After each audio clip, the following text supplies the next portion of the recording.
নমস্কার, স্পটার নিউজে আপনাদের সবাইকে স্বাগত। আমি সাগর। এই মুহূর্তে আমার সঙ্গে রয়েছেন বিএসএস স্পোর্টিং এর কোচ সৌরেন দত্ত। সৌরেন দা, আজকের খিদিরপুরের সঙ্গে তোমাদের ম্যাচ ছিল প্রিমিয়ার ডিভিশনে। তোমরা এক গোলে পিছিয়ে ছিল, কিন্তু শেষ মুহূর্তে গোলে ম্যাচটা ড্র হয়। ঠিক পরিস্থিতিটা কি হলো, কোন জায়গায় তোমরা দাঁড়িয়ে থাকলে সেটা যদি একটু তুলে ধরো।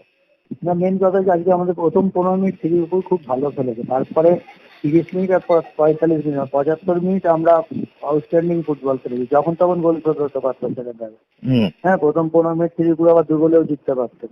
সেটা হয়নি। আমরা গোলটা লাস্ট মুহূর্তে গিয়ে অনেক অ্যাটাক করতে করতে গিয়ে লাস্টে শোধ হয়েছে, কিন্তু আমাদের পক্ষে একটু চাপ হয়ে গেল। 3 পয়েন্টটা আমাদের দরকার ছিল, কিন্তু 3 পয়েন্টটা পেলে আর পরের ম্যাচটা জিততে পারলে আমরা প্রথম 4-এর মধ্যে ঢুকে পড়তে পারতাম 17 পয়েন্টে। তাই সেই জায়গাটা থেকে আমাদের 1 পয়েন্টটা মানে ড্র হয়েছে, ম্যাচটা ড্র করে আসতে পেরেছি, কিন্তু টিমের পক্ষে ভালো হয়নি। এখন যেই জায়গায় দাঁড়িয়ে আছি, এই জায়গা থেকে যদি আরো পরের ম্যাচগুলো জিতে টিম, তাহলে হয়তো একটু ভালো হবে। ঠিক এখন কি সিচুয়েশন আছে, যে জায়গায় আর কটা ম্যাচ বাকি আমরা রয়েছে?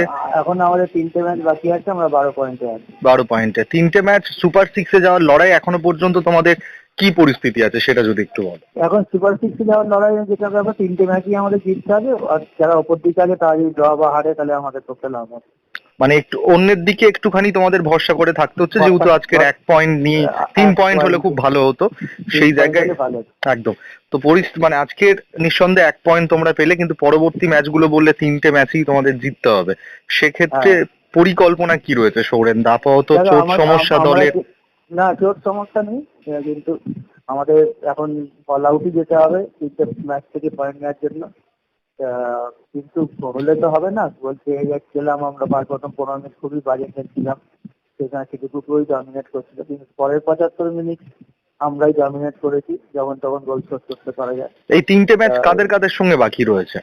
এই 3টে ম্যাচ একটা আছে কালীঘাট এমএস, আর্মি রেড আর আছে। কালীঘাট এমএস এরও আজকের ম্যাচ ছিল, সেখানে ওরাও পরাজিত হয়েছে। সেক্ষেত্রে তোমাদের এই 3টে ম্যাচই খুব গুরুত্বপূর্ণ হয়ে দাঁড়াচ্ছে তোমাদের কাছে। খুবই গুরুত্বপূর্ণ। ওকে সৌরেন দা, অনেক ধন্যবাদ স্পটার নিউজকে মূল্যবান সময় দেওয়ার জন্য।